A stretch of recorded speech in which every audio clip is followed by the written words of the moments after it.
Hey Bill, so I'm just going to do you a quick video here. So we're going to strip out this wire here real fast. So exposed more than I think I'm going to need here. And then I'll end up tinning all these guys and then I'll trim them back a little bit.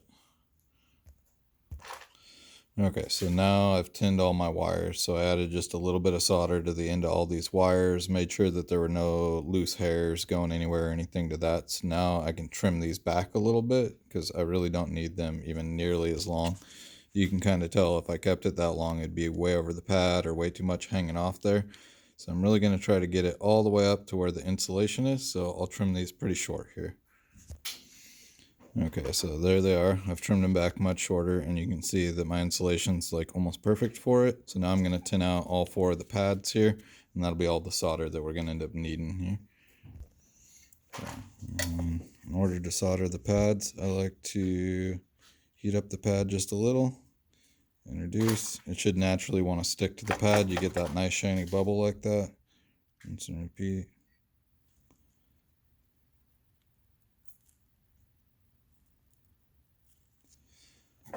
And then I've been cleaning the iron tip off a lot. You know, this is the hook tip that we're using here. Makes life a little easier when you're going in at a 45.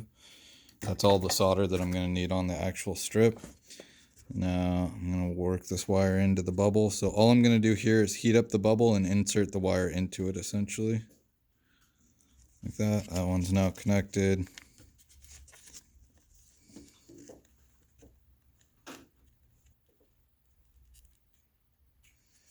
Red's now connected.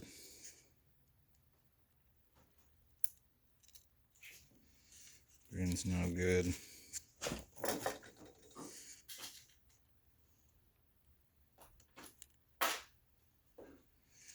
And white's good. And you can see all 4 of them are connected.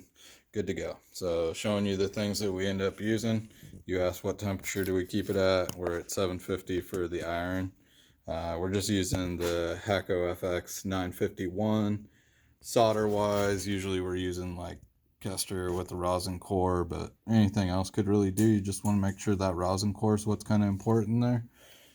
As you can see, we use a lot of things to make life easier, like holders for the spool of wire, things to that nature, wire strippers that auto solder or auto strip.